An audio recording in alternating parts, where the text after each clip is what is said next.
저번 시간에 우리가 했었던 예제는 패치 툴과 도장 툴이 주로 된 예제들이었어요.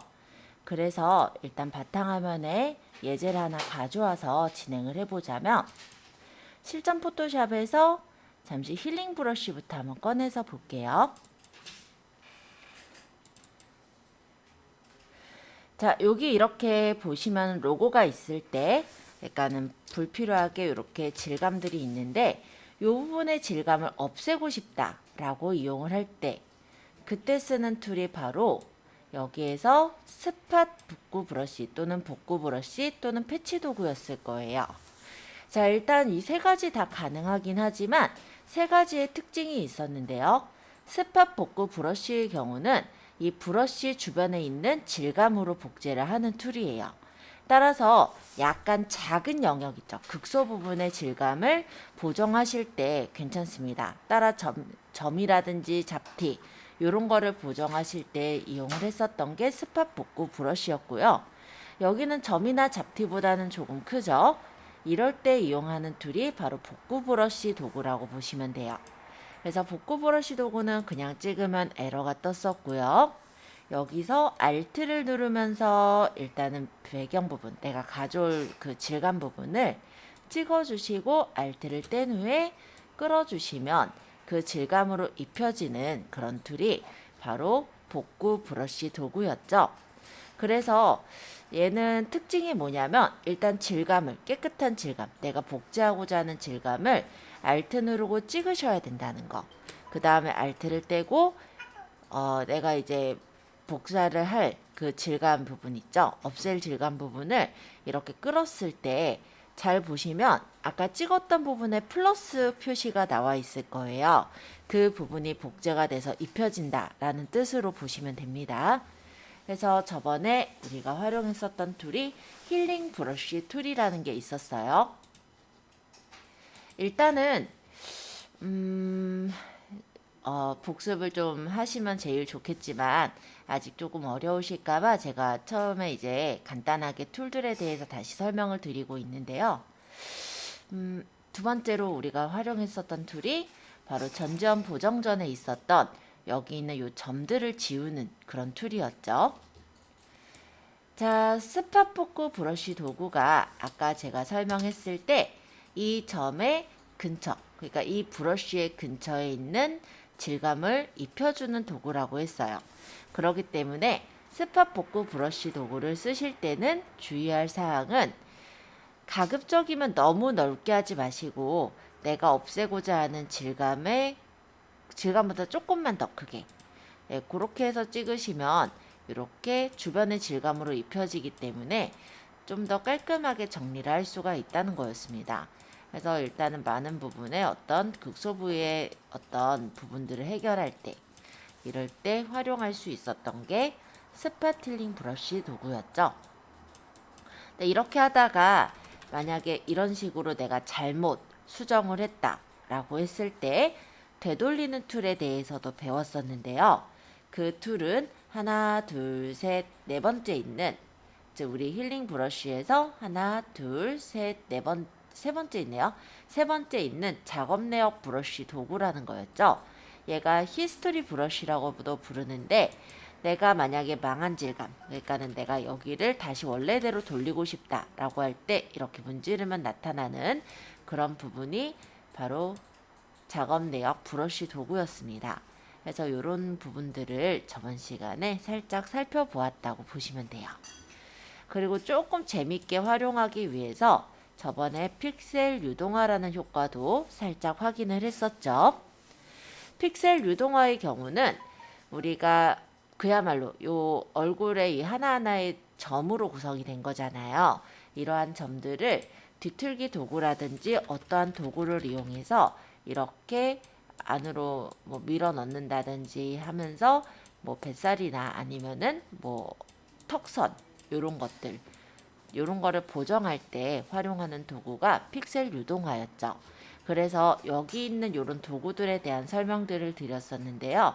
오목 도구의 경우는 이렇게 작아지는 도구라면 볼록 도구는 이렇게 커지는 도구.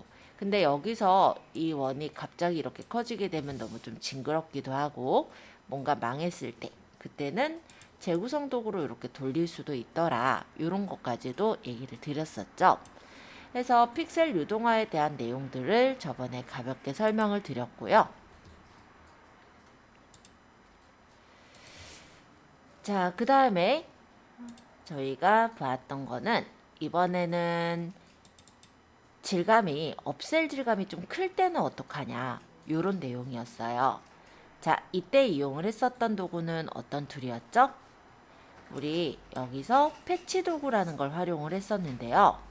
패치 도구는 영역이 좀 클 때 활용하시기 좋아요. 그래서 패치 도구로 이렇게 영역을 땄을 때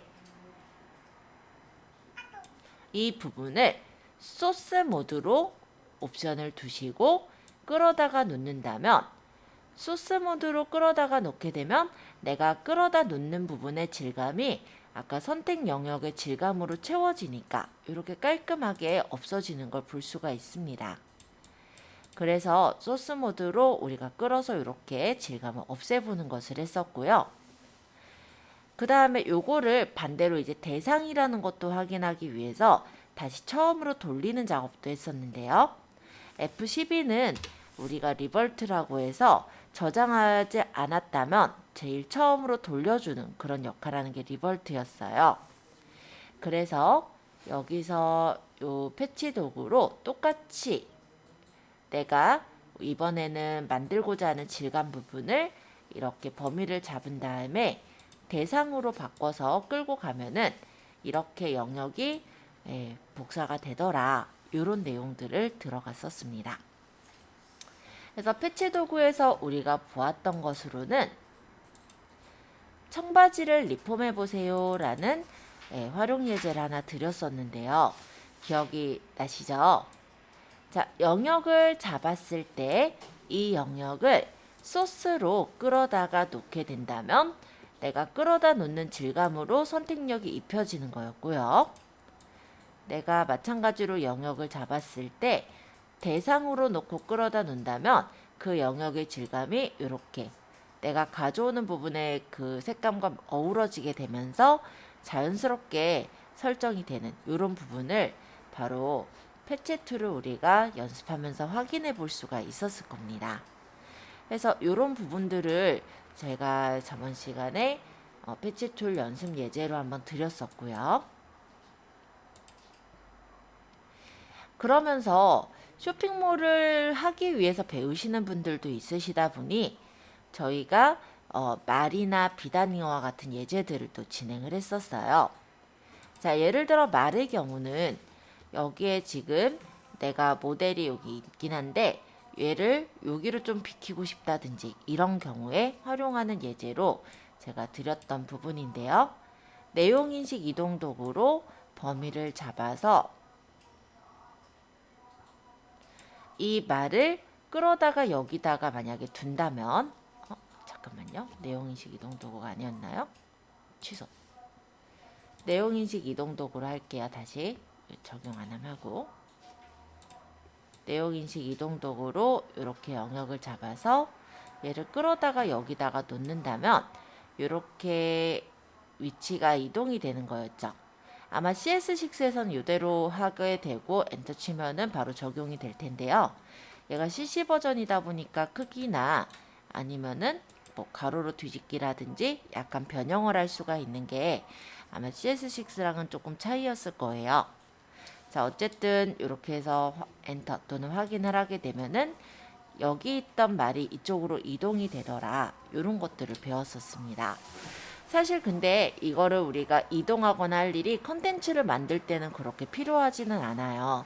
그렇지만 제가 이 부분을 설명드렸었던 이유는 뭔가 조금 신기한 툴이기도 하고 그리고 실제로 제가 이 내용인식 이용 도구는 그렇게 많이 쓰는 효과는 아니지만 또 경우에 따라 또 쓰실 때 활용하실 수 있기 때문에 간단히 소개를 했었던 효과였어요. 요거는 사실은 그 뒤에 있는 예제를 설명하기 위해서 설명드렸던 그런 부분이긴 했었는데요. 요거는 이제 쇼핑몰을 하시는 분들이 좀 많이 익히기 좋은 그런 툴이었죠. 그래서 비단 잉어 예제로 설명을 드렸던 이 부분에서는 우리가 쇼핑몰에서 사진 촬영을 하다 보면은 배경이 이렇게 배경지 바깥이 찍히는 그런 경우들이 있어서 사진을 내가 이 부분을 잘라내기도 뭐하고 좀 애매할 때가 있거든요. 그럴 때 활용하시는 부분에서 설명을 드렸던 게 비단잉어에서는 여기 난간 부분을 없애고 싶었다라고 말씀을 드렸을 겁니다. 그랬을 때 활용하는 툴이 편집에 있었던 칠해서 내용으로 입히는 그런 툴이었거든요. 여기 내용 인식. 자, 그러기 위해서는 영역을 선택을 했어야 됐고, 그래서 다각형 올가미 도구로 내가 없애고 싶은 그 영역을 이렇게 선택을 했었죠.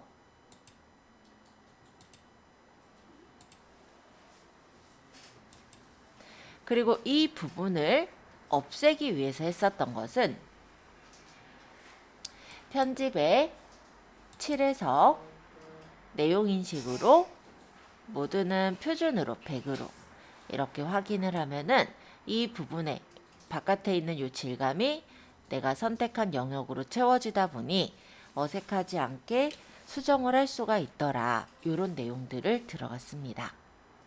그래서 이렇게 질감 중에서 없애고 싶은 질감 이 부분을 선택을 해서 편집에 칠해서 내용 인식으로 입히면 이 주변에 있는 색깔이 입혀지더라. 그래서 촬영을 했을 때 만약에 배경지 바깥으로 나간 부분을 그냥 우리가 뭉텅 잘라내기 어려울 때 이런 식으로 활용해서 수정할 수가 있더라. 이렇게 배웠었죠. 자, 비단잉어 예제 기억나시죠? 자, 그리고 여기 있는 툴에서는 사실은 제일 아마 쓰지는 않을 것 같긴 해요. 하지만 그래도 뭔가 좀 신기한 도구였어서 적목현상 도구라는 걸 하나 더 추가를 했었어요. 적목현상 도구는 우리가 사진을 찍을 때 사진의 그 렌즈, 그 플래시에 수정체가 비춰져서 이렇게 빨갛게 눈이 찍히는 현상을 적목현상이라고 했었는데요. 적목현상 도구로 이 부분을 찍어서 이렇게 없애주게 된다면 우리가 눈이 빨갛게 돼서 못 쓰는 사진도 사용을 할 수가 있더라 라는 내용이었습니다. 실제로 옛날에 필름 카메라라든지 옛날 이제 디지털 카메라로 사진을 찍을 때요. 눈이 빨갛게 나와서 사진은 이쁜데 못 쓰겠다 이런 사진들이 있었기도 했었죠. 그랬을 때 이런 식으로 적목현상 도구를 없애시면은 아주 간단하게 없어지는 그런 효과다라는 거를 가볍게 설명드린 예제였어요. 실제로 컨텐츠 만들 때 눈이 빨갛게 찍힌 것을 가지고 와서 컨텐츠를 만들 일은 많진 않겠죠.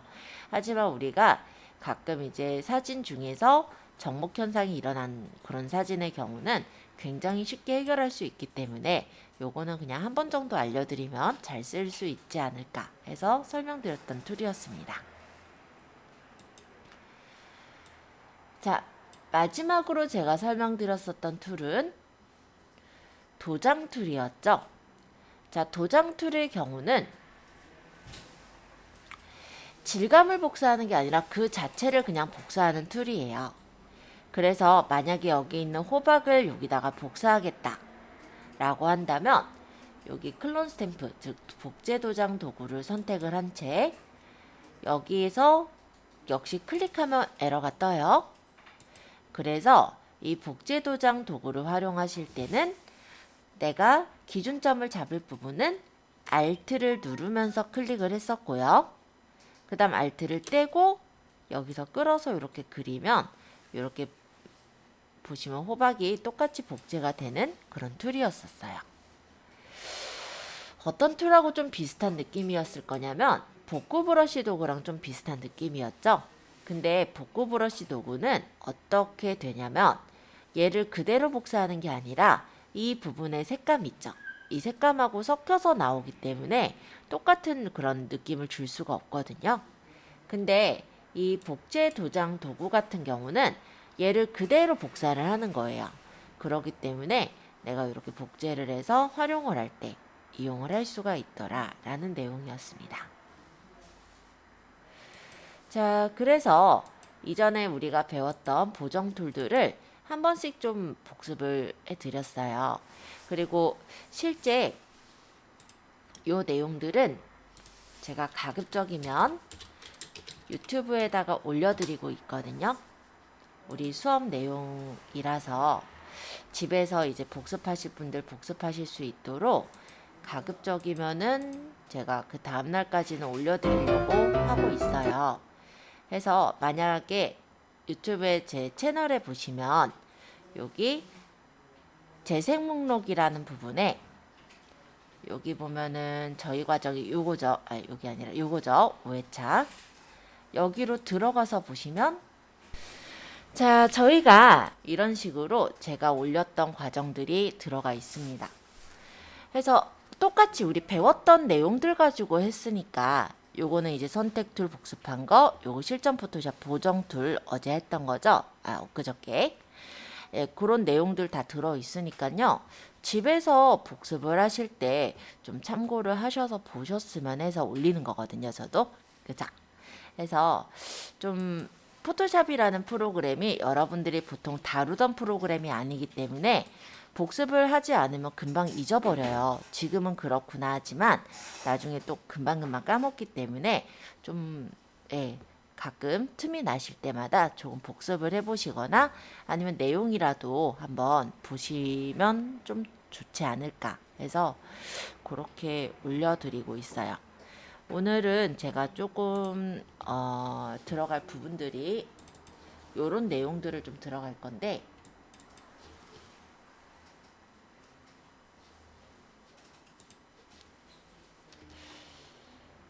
저번 시간에 도장 툴까지 해서 우리가 확인했죠? 오늘은 이제 브러쉬, 색채에 대한 내용들을 조금 들어가도록 하겠습니다. 자, 일단은 예제는 제가 저 예제를 쓸 건 아니고요. 새로 한 창을 좀 만들죠. 그래서 파일에 새로 만들기 또는 새로 만들기를 그냥 눌러주세요. 자, 폭과 높이를 설정을 하실 건데요.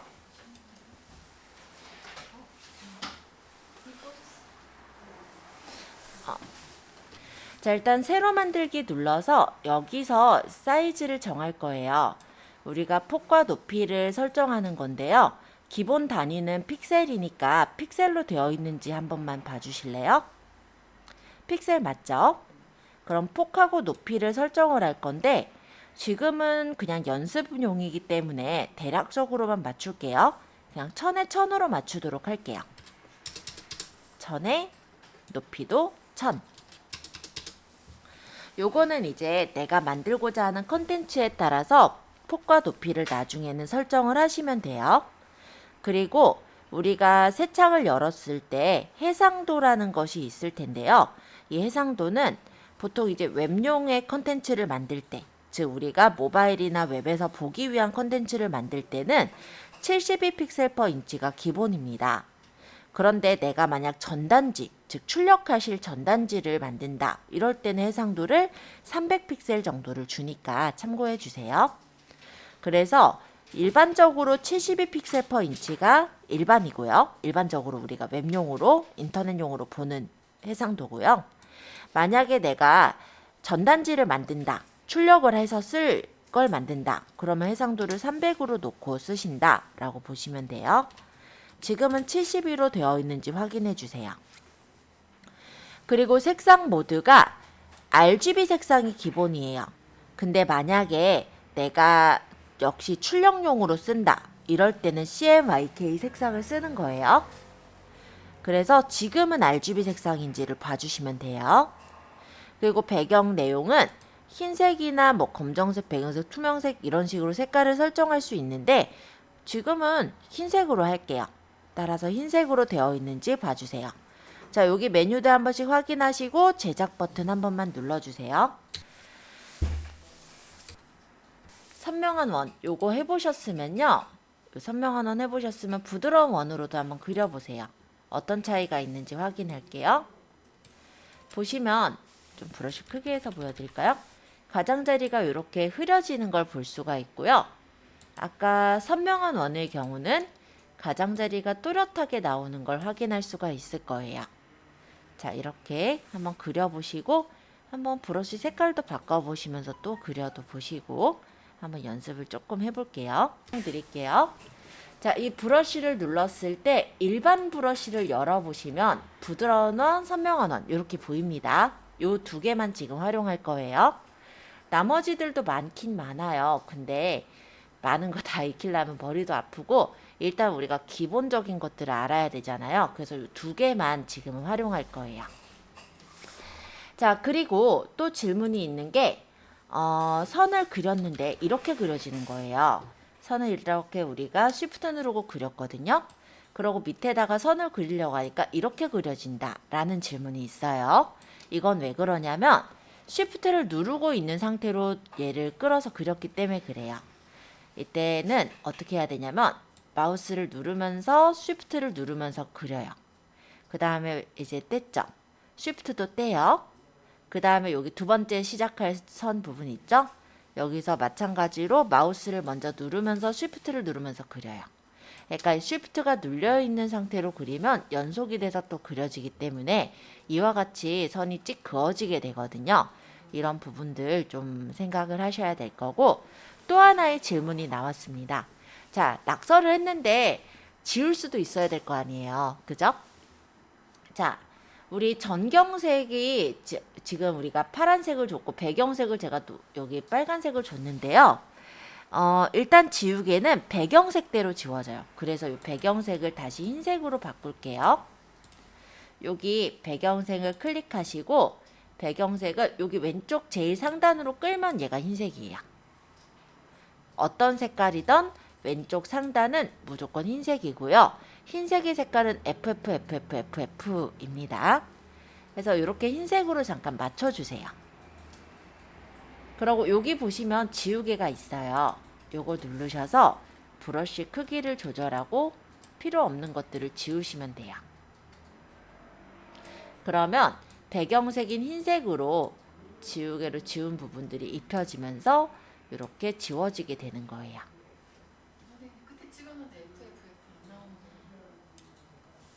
그거는 그냥 찍지 마시고요. 왜냐면 이렇게 찍으면 그냥 비스무리한 데가 찍혀요. 그러니까 왼쪽 상단으로 끌어주세요. 아예 그냥 이 구석으로 이렇게 끌어주세요. 그러면 FFFFFF 나올 거예요. 물론 나중에는 좀 더 편하게 싹 지우는 방법도 있으니까 그때 바로 또 알려드릴게요. 지금은 브러쉬, 지우개 각각 활용을 해보시고 질문을 좀 받는 걸로 할게요. 자, 브러쉬를 내가 원하는 색깔을 고르고 확인하고 이렇게 그리면 진하게 잘 그려지죠? 근데 내가 연하게 그리고 싶을 때는 불투명도라고 혹시 여기 위에 보이세요? 요 값을 낮추고 그리면 이렇게 조금 연하게 투명하게 그릴 수도 있어요.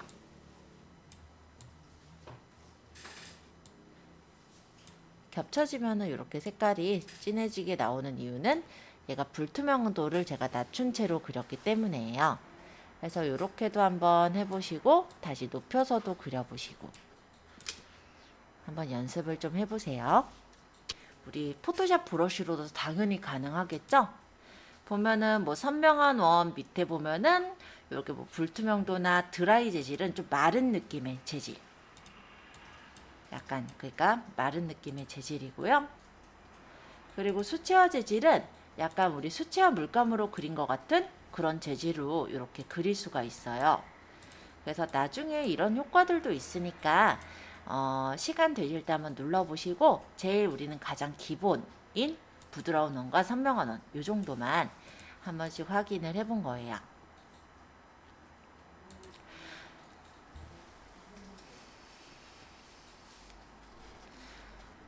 자, 여기까지 내용 그렇게 어렵진 않으셨죠? 자, 그러면 이번에는요, 제가 전경색, 배경색을 아까 색깔을 바꾸라고 한 게 지금 일단 설명을 할게요.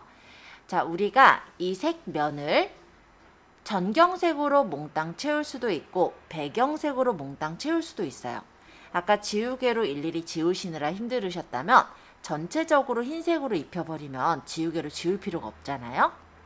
자, 일단 전경색으로 색깔을 입히실 때는 Alt 딜리트입니다. Alt 누르고 딜리트 누르면 되는데 요 버전은 조금 버그가 있는지 Alt 딜리트 2번 이렇게 누르시면 되더라고요. 그래서 Alt 누르면서 딜리트인데 한 번에 되면은 그냥 그대로 하시고요. 만약에 한 번에 안 되면 Alt 딜리트 딜리트 이렇게 누르시면은 색깔이 입혀질 거예요. 자, 그러면 내가 설정했던 전경색으로 색깔이 입혀진 거 확인하셨어요? 안 돼요?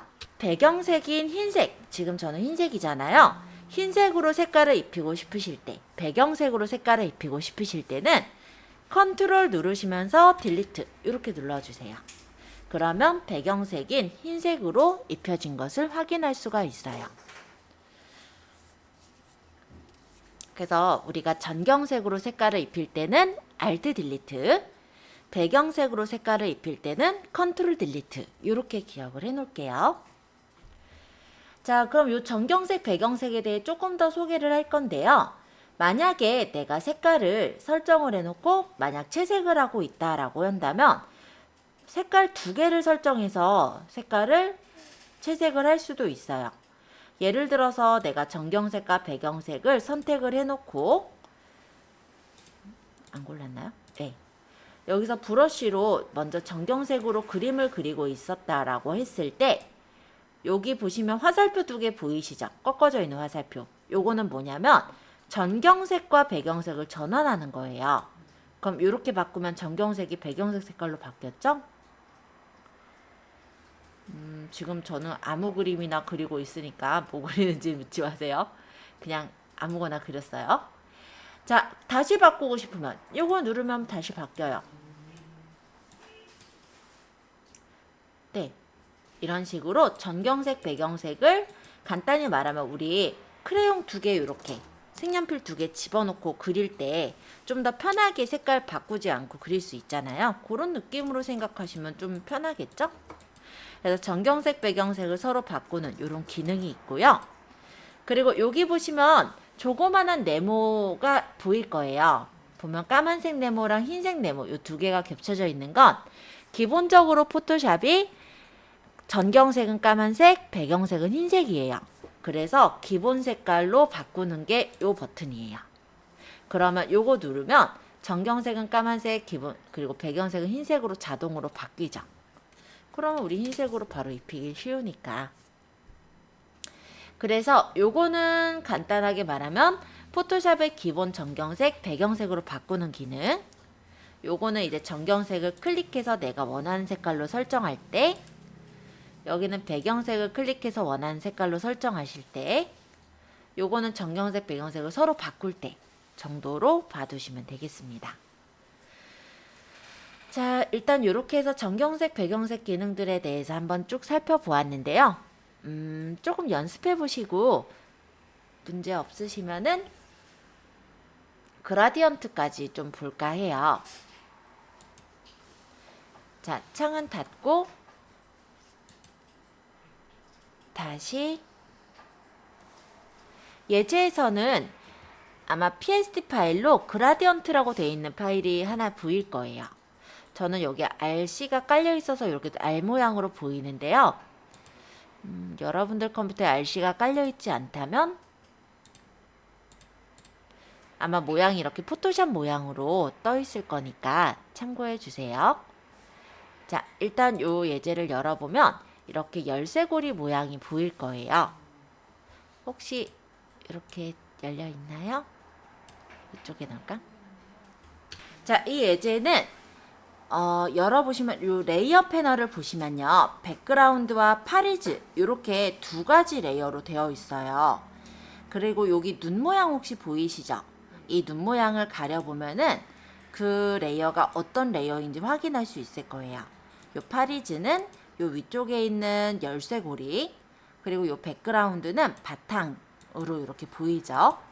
그래서 우리가 지금 해볼 거는 뭐냐면 이 백그라운드의 색깔을 다른 색깔로 바꿔볼 예정이에요. 그러면 어떤 게 선택되어 있어야 되냐면 이 백그라운드가 선택이 되어 있어야 돼요. 이렇게 백그라운드가 이렇게 지금 선택이 되어 있는지 확인해 주세요. 그런 다음에 전경색을 한번 바꿔볼까요? 전경색을 본인이 원하는 아무 색깔로나 마음에 드시는 색깔로, 좋아하시는 색깔로 바꿔주시고, 배경색도 그냥 기왕에 바꿀게요. 자, 그런 다음에 전경색으로 한번 입혀볼까요? Alt, Delete. 배경색으로도 입혀볼까요? Ctrl, Delete. 그래서 여기 그라디언트라는 것을 한번 눌러보도록 하겠습니다. 그라디언트 도구는 색상 간의 점진적인 혼합 만들기라고 설명이 나오네요. 자, 그라디언트 도구를 눌러보시면 위쪽에 옵션이 보이실 텐데요. 이 위쪽에 이 색깔 보이는 이 옵션 부분을 클릭하셔서 일단 첫 번째 있는 전경색과 배경색을 선택을 해볼게요.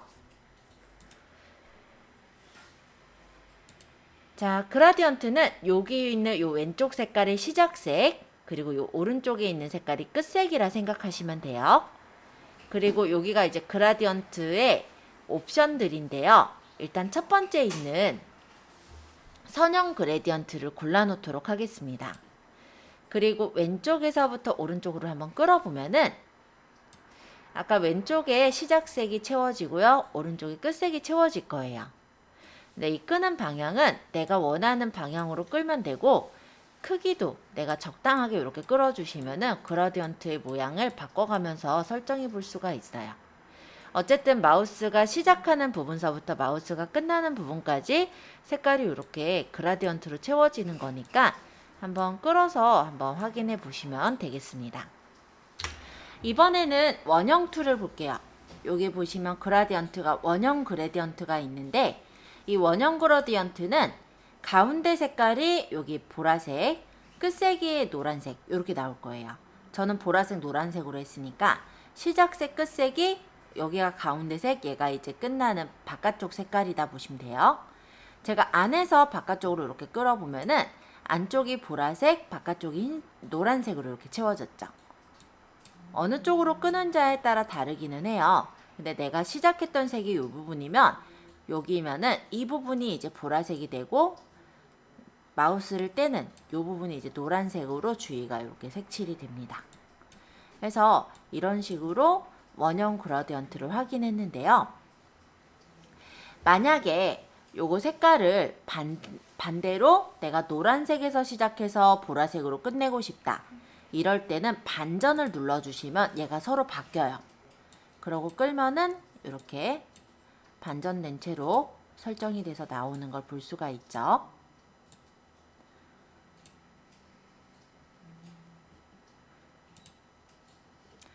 자, 세 번째.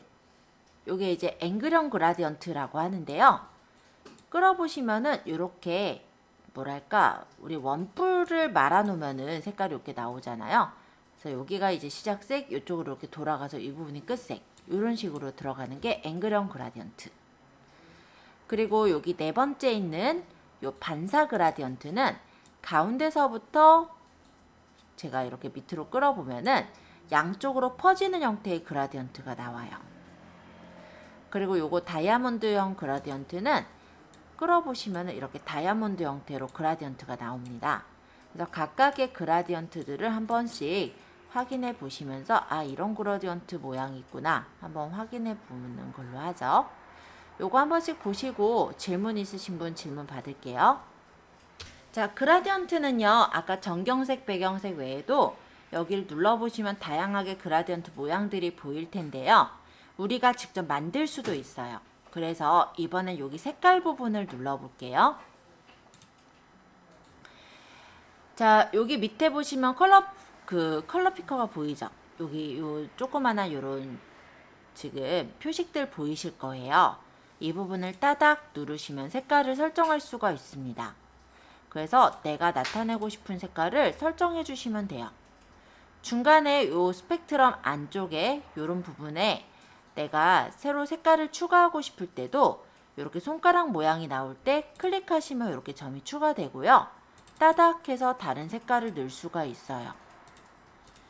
여기도 추가하고 다른 색깔.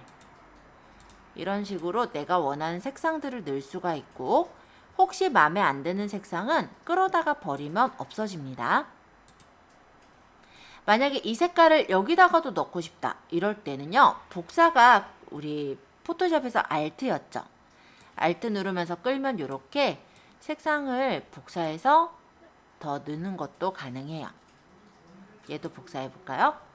얘를 Alt 누르면서 끌면 이렇게 복사. 그래서 색깔을 클릭해서 따닥 해서 내가 원하는 색깔을 집어넣을 수도 있고, 아니면 이 앞에 있는 이 색깔을 복사해서 여기다 넣겠다. 그럴 때는 색상을 Alt 누르면서 끌고 가면 복사가 되더라 라는 거죠.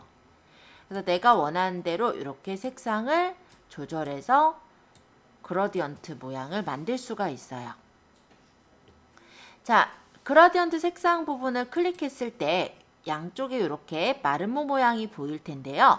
요건 이제 색상이 퍼지는 정도예요. 그래서 그라디언트를 얼만큼 많이 퍼지게 할 거냐, 이 색깔은 좀 덜 퍼지게 할 거면 이렇게 좀 당겨 주시면 이 부분은 색깔이 조금 덜 퍼져서 나오겠죠. 이런 식으로 내가 원하는 대로 그라디언트를 설정할 수가 있고요. 마음에 들게 됐으면 확인, 그러고 끌어보시면은 해당 그라디언트, 내가 만든 그라디언트로 이렇게 색상이 입혀진 것을 확인할 수가 있을 거예요. 사실 이 배경을 흐릿하게 해서 상품 강조하는 건 저번에 전지현 예제에서 한번 본 적이 있어요. 그때 간단하게 설명드렸었고, 여기에서도 한번 얘기 드리려고 아까 복습되는 얘기를 하지 않았었습니다. 일단 이런 거죠. 우리가 만약 사진을 찍었을 때 어느 부분에만 집중을 시키고 싶다라고 한다면 그 부분만 남겨놓고 나머지 부분을 이렇게 배경을 좀 날려주면은 상대적으로 그 사진이 제대로 보이는 부분이 강조가 돼서 보이게 되거든요. 이때 활용할 수 있는 효과가 블러라는 효과가 있어요. 한번 볼게요. 그라디언트는 닫도록 하겠습니다.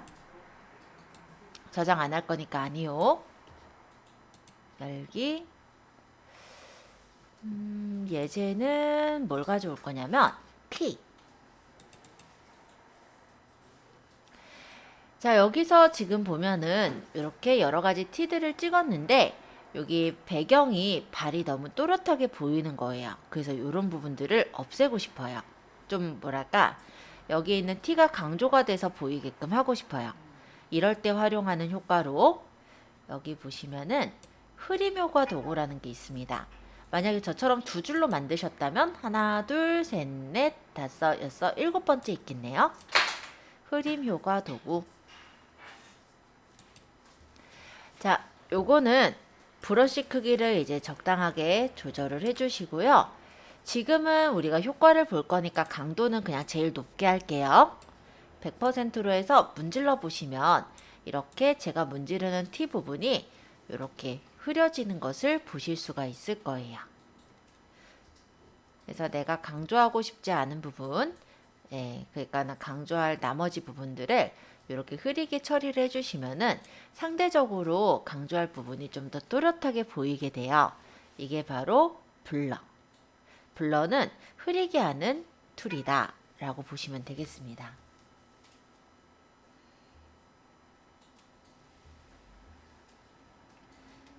아마 저번에 보시기도 했을 거고 그렇게 어렵진 않아서 아마 금방 확인을 해보셨을 거예요.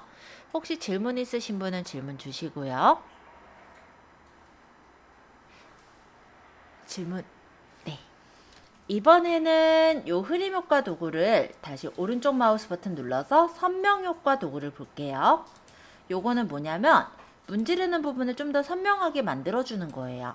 그러니까 약간 요 라인이라든지 경계 부분을 좀 더 선명하게 해서 보이게 하겠다 할 때 이렇게 선명 효과 도구로 살짝 문질러 주시면 그 부분이 약간 더 선명해진다 라는 건데, 얘는 너무 강도를 높여 놓으면 좀 깨져서 보이는 부분은 있을 겁니다. 근데 어쨌든 여기 조금 더 또렷해지는 건 보이죠? 너무 높이면 사실은 주변이 깨지기 때문에 추천은 안 하는데, 일단은 지금은 연습 중이니까 제가 100%로 높였어요. 자, 문질러 보면은 되게 또렷하게 선명해지는 걸 볼 수 있을 거예요. 하지만 아까 얘기 드린 대로 이렇게 보통은 100을 두진 않고요. 좀 낮게 해가지고 조금 더 선명해 보이게 그 정도만 문지르는 그런 효과예요. 어쨌든 주변에 이 경계 라인이 조금 더 선명해 보이게끔 이렇게 문질러서 만들 때 그때 선명 효과 도구를 활용합니다. 손가락 도구는 저번에 설명은 하진 않았었는데요. 사실 별로 쓸 일이 없기도 해요. 그래서 설명을 안 했던 거지만 그래도 간단하니까 한번 얘기를 해보자면 얘는 문지르는 거예요. 이렇게. 왜 덜 마른 물감을 문지르면 이렇게 번지잖아요. 그런 것처럼 이렇게 문질려지는 효과가 손가락 도구라고 합니다. 아까 질문 받은 게 있어서 하나 얘기를 해보자면 이렇게 문질려진 부분, 그러니까는 내가 망친 부분을 다시 똑바르게 돌리고 싶을 때는 우리 이용했던 게 작업 내역 브러쉬죠.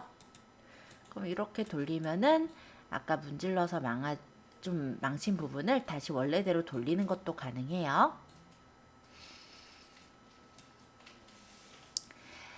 자, 지금 활용한 툴은 흐림 효과 도구, 선명 효과 도구, 손가락 도구 이렇게 세 가지였고요. 물론 이 중에 제일 많이 쓰는 건 흐림 효과 도구 정도일 것 같아요. 그래서 한 번씩 확인해 보시고 질문 받도록 할게요.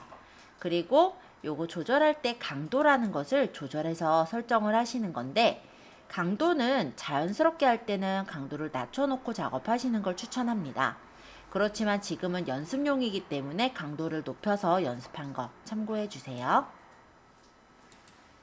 자, 흐림 효과, 선명 효과, 손가락 도구 중에 질문 받고요. 딱히 질문 없다면 닷지번 스펀지로 넘어갈 거예요. 자, 요건 창을 다시 닫고요. 이번에는 다시 열기해서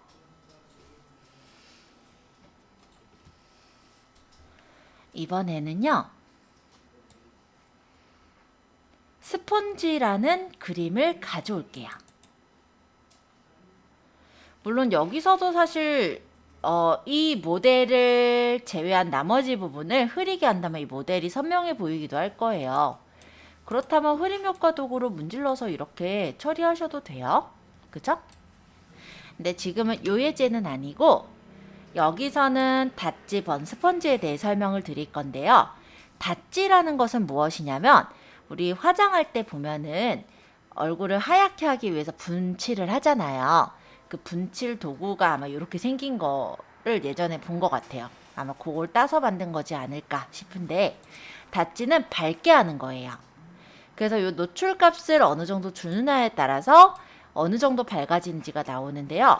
100%면 굉장히 강하게 준 거니까 지금 이렇게 문지르면은 굉장히 얼굴이 하얘지죠. 다시 F12번 아니면은 다시 스펀지. 자, 그래서 만약에 좀 자연스럽게 부드럽게, 그러니까 부드럽게라기보다 자연스럽게 밝게 해주시려면 노출값을 좀 낮춰서 한 10몇 프로 정도?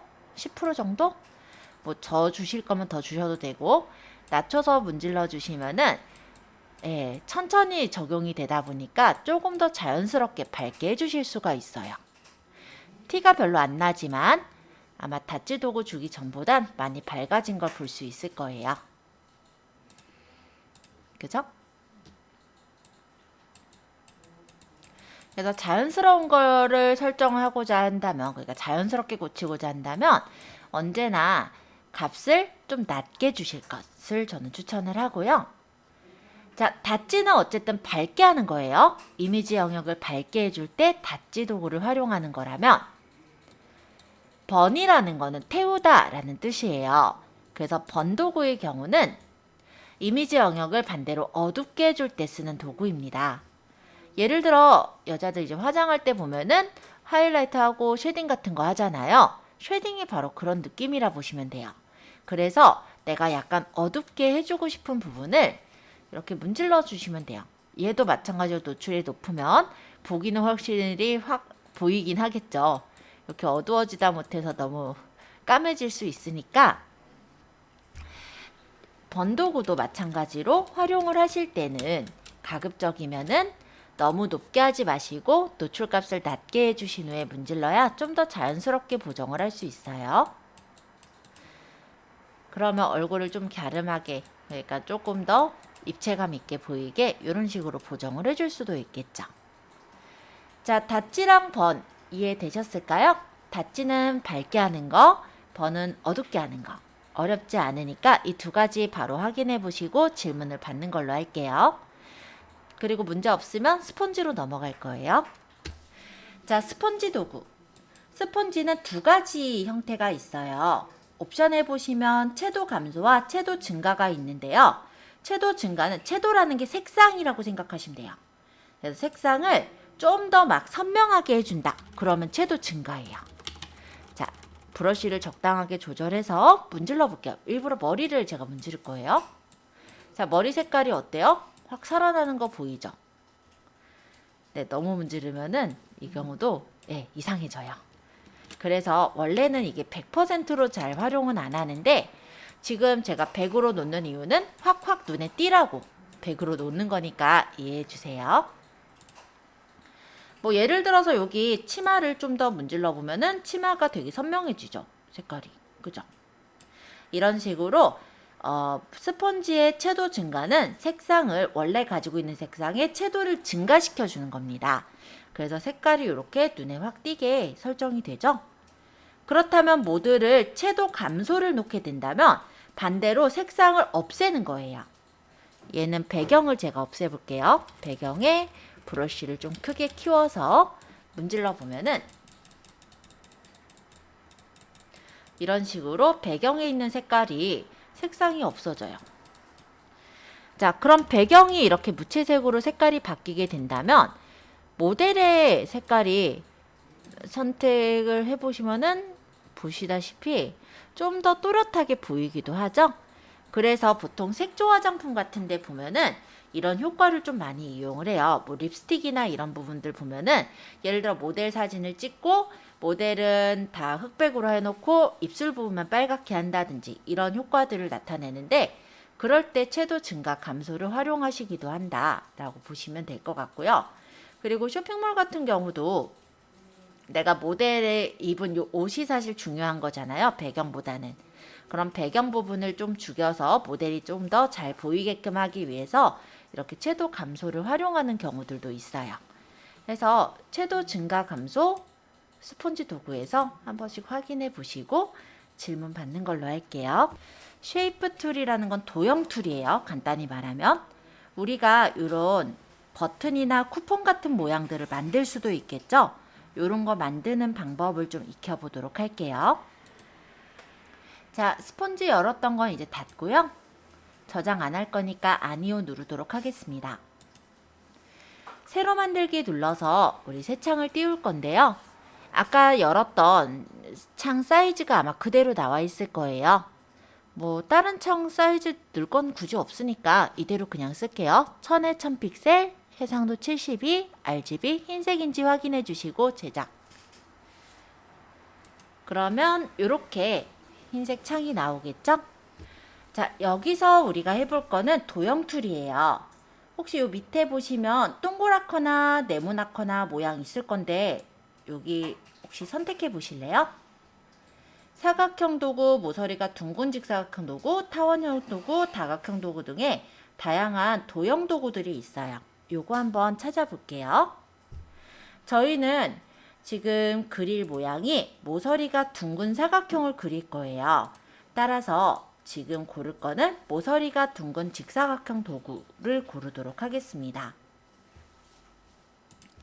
자, 이렇게 선택하시고 일단은 얘를 선택했을 때 위쪽에 옵션을 보시면 모양이라고 나와 있죠?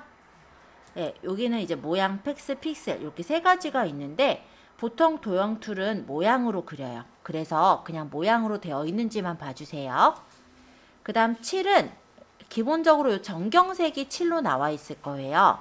만약에 이 색깔을 바꿔서 채우고 싶다면 이 부분을 클릭해서 색깔을 바꾸시면 돼요. 저는 지금 주황색 정도로 할 거니까 이 7을 눌러서 주황색을 찍거나 여기 마음에 드는 주황색이 없다면 여기 색상표를 눌러서 주황색을 선택을 하겠죠. 지금은 획은 주지 않을 거니까 이렇게 짝대기 표시되어 있는지만 좀 봐주세요. 자, 그러고 내가 그릴 땐 언제나 왼쪽 상단에서부터 오른쪽 하단이에요. 이렇게 끌어서 한번 그려보실까요? 그러면 이런 식으로 그려져요. 자, 제가 잠깐 딜리트 좀 누를게요. 자, 설명을 할게 이 부분도 조금 설명을 드리려고요. 이 반경이라는 게 보이시죠? 이 반경이 뭐냐면 우리가 모서리가 둥근 사각형을 고른다면 모서리가 어느 정도까지 둥글게 그릴 거냐를 설정해야 돼요. 이게 반경이에요. 만약에 내가 20픽셀을 놓고 그리게 된다면 아까보다 모서리가 더 둥근 사각형이 그려지겠죠?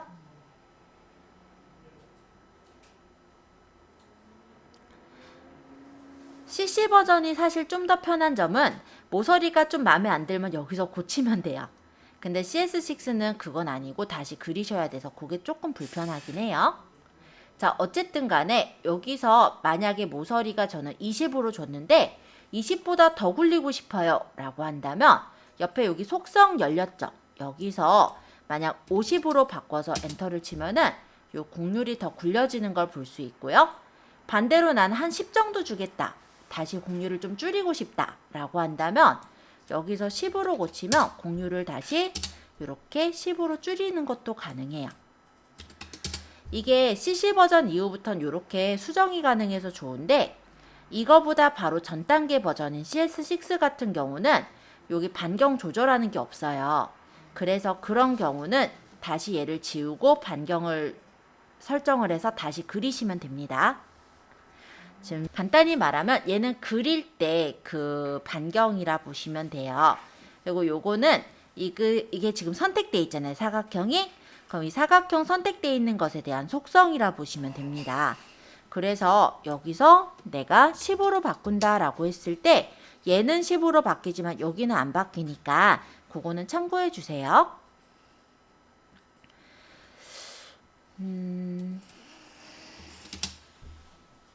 자, 저는 그냥 20 정도 줄게요. 자, 여기 가장자리 보면은 이렇게 네모난 모양하고 파란색으로 이렇게 선이 생겨 있죠. 이러면 엔터 한 번만 쳐주실래요? 그러면 확정. 자, 그리는 거 안 어려웠죠? 자, 이번에는요, 여기다가 이렇게 장바구니 그림을 한번 그려볼까 해요. 그러면 여기 아까 도형 툴에서 오른쪽 마우스 버튼 사용자 정의 모양 도구로 갈게요. 사용자 정의 모양 도구에서는 위에 옵션 바에 모양이란 부분이 있습니다. 여기를 눌러서 밑으로 내려보면은 모양이 뜨는데요. 아마 몇 개 안 뜨실 거예요. 몇몇 분들은 제가 아마 노트북에 설치를 해서 진행한 분들은 몇 개 안 보이실 거예요. 원래 기본적으로가 몇 개 안 보여요. 그러면 이게 다 보이게끔 하려면 여기 옆에 톱니바퀴 보이시죠?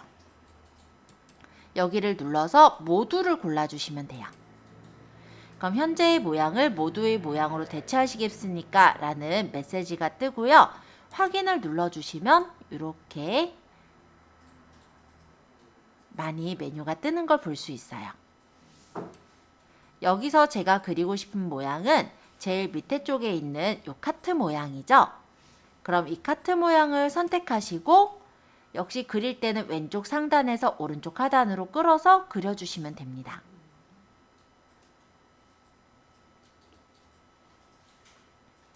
근데 현재 이걸 그린 게 우리가 칠이 똑같이 주황색으로 그렸기 때문에 그냥 이대로 엔터를 쳐버리면 이 카트 그린 게 안 보이실 거예요.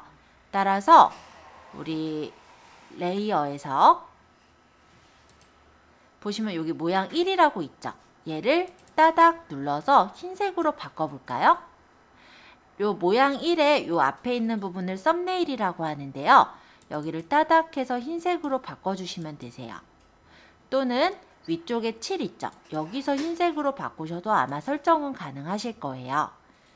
그래서 편한 쪽으로 해주시면 될 것 같고 색깔 바꿔보신 분은 엔터 한번 쳐서 이렇게 장바구니 그림, 카트 그림이 잘 보이는지 한번 확인해 볼게요. 자, 글씨는 이 도형 툴 위쪽에 보면 T 모양 보이세요? 얘가 글씨예요. T자를 클릭. 그리고 글씨를 적고 싶은 부분에 클릭하시면은 커서가 생겨요. 여기 깜빡깜빡 커서 보이시죠? 이 커서가 글씨 크기라고 생각하시면 돼요. 그래서 커서가 너무 작으면 글씨 크기를 크게 조절하시면 되고, 커서가 크면 오히려 좀 작게 조절하시면 될 것 같아요. 자, 여기다가 뭐라고 적을 거냐면, 일단 글씨는 제가 DW 임팩타민체로 되어 있는데, 이건 마음에 드는 글씨체 쓰세요. 뭐 경고딕이 좋으면 경고딕 쓰셔도 되고, 얘가 글씨 크기. 그 다음 여기가 글씨 색깔입니다. 색깔은 저는 흰색으로 할 거니까 흰색으로 맞춰놓고 적을게요. 그리고 가급적이면 글씨 적을 땐 왼쪽 정렬로 하시는 게 안 헷갈리실 거예요. 그래서 왼쪽 정렬이 눌려 있는지 한번 보시고 이제 적겠습니다.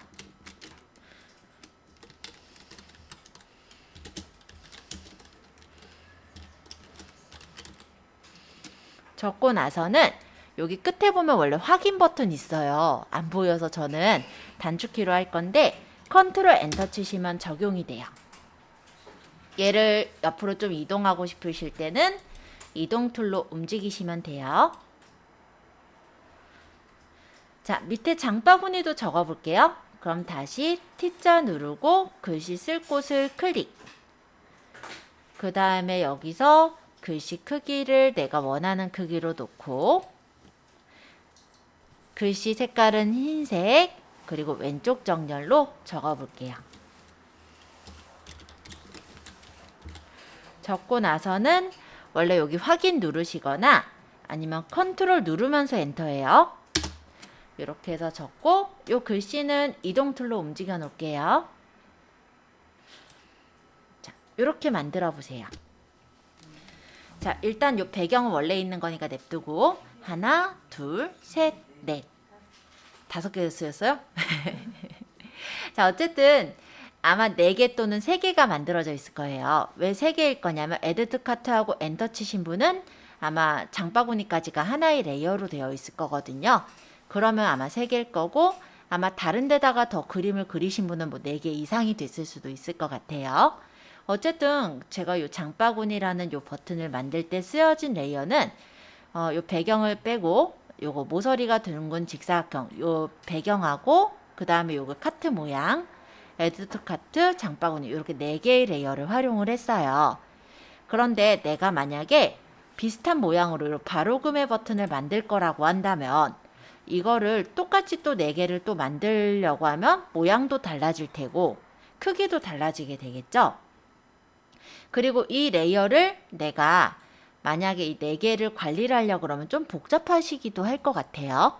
레이어가 만약 버튼이 여러 개가 된다면 그럼 4개 이상씩의 버튼들이 생긴다라고 한다면 예를 들어 한 3개만 생겨도 12개 뭐 이렇게 레이어가 많아지겠죠. 그럼 관리가 되게 힘들어질 수가 있어요. 그래서 지금 요 장바구니 레이어들 있죠. 요거 만들 때 쓴 요 4개의 레이어를 그룹으로 묶어 볼게요. 자, 이 배경 바로 위에 있는 모서리가 둥근 직사각형을 클릭할게요. 그리고 Shift를 누르시면서 장바구니 레이어, 그러니까 제일 위에 레이어를 클릭해 주세요. 그러면 Shift는 연속된 걸 선택하는 거니까 이렇게 4개의 레이어가 선택이 됐겠죠. 되셨어요? 자, 이대로 컨트롤 G. 컨트롤 G는 그룹을 만드는 단축키입니다. 그룹 1이라고 적혀 있으면 나중에 이거 열면 얘가 장바구니인지 뭔지 모를 테니까 얘 이름을 따닥 해서 장바구니로 바꿔 놓을까요? 엔터 치시면 얘는 누가 봐도 장바구니예요. 그죠? 자, 이렇게 해서 놓으면은 일단 레이어가 여러 개였던 게 하나로 정리가 돼서 보이니까 훨씬 더 깔끔하게 작업을 할 수가 있어요.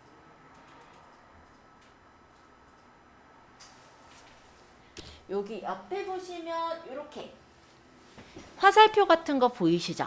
얘 한번 눌러보실래요? 그러면 이 안에 이 장바구니라는 그룹 안에 들어있는 레이어들을 펼쳐서 볼 수가 있고 다시 요거 표시를 눌러보시면 다시 이렇게 묶여져서 보이는 걸 확인할 수 있어요. 자, 이 장바구니 버튼을 만든 걸 제가 복사를 하고 싶어요. 그래서 이동 툴에서 이제 잘 보세요.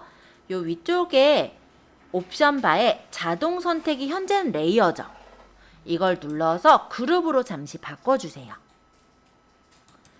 그리고 얘를 끌면은 이렇게 이동이 되는 거예요. 그룹별로 이제 이동할 땐 이렇게 갖고 가면 되고, 만약에 이걸 복사하고자 한다. 우리 복사가 뭐였어요? 단축키가 Alt.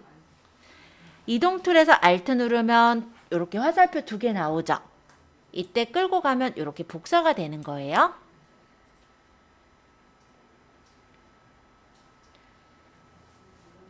포토샵에서는 Alt 누르면서 끌면 복사잖아요.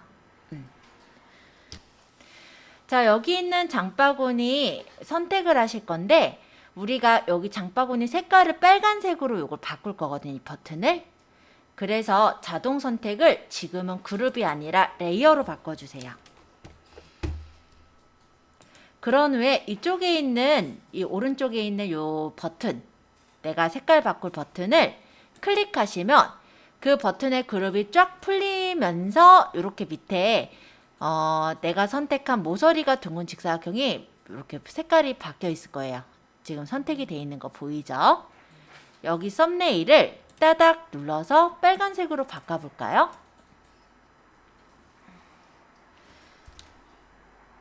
일단 다시 설명드려보자면 아까 이런 상태였어요. 일단 이동 툴에서 자동 선택은 레이어로 바꾼 거예요. 그리고 여기 내가 색깔 바꿀 부분을 클릭하면 그 해당 레이어만 이렇게 선택이 돼요.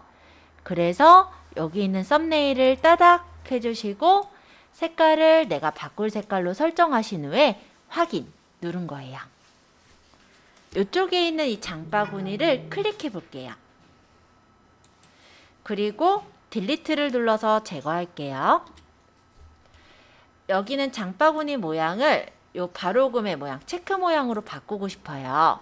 그러면 다시 그리면 되겠죠? 그래서 사용자 정의 모양 도구에서 장바구니 대신에 요 체크 표시되어 있는 모양을 고르시고 끌어서 그려주시면 이렇게 도형을 그릴 수 있습니다. 근데 색깔이 똑같이 빨간색으로 돼 있어서 어차피 또 안 보일 거거든요. 그래서 이 모양 이번에 썸네일을 따닥 해서 흰색으로 바꿔 놓을게요. 그러고 엔터. 자, 여기 글씨를 바로 구매로 바꾸고 싶다면 다시 타입 툴을 골라주세요. 자, 기본적으로 타입 툴은요. 이렇게 가장자리에 네모 박스 같은 게 보여요. 이때 클릭하면 레이어가 추가가 되는 거예요. 근데 이 글씨 쪽으로 가볼까요? 그러면 여기 네모 박스가 안 보이죠? 그렇죠? 이 상태는 편집이에요.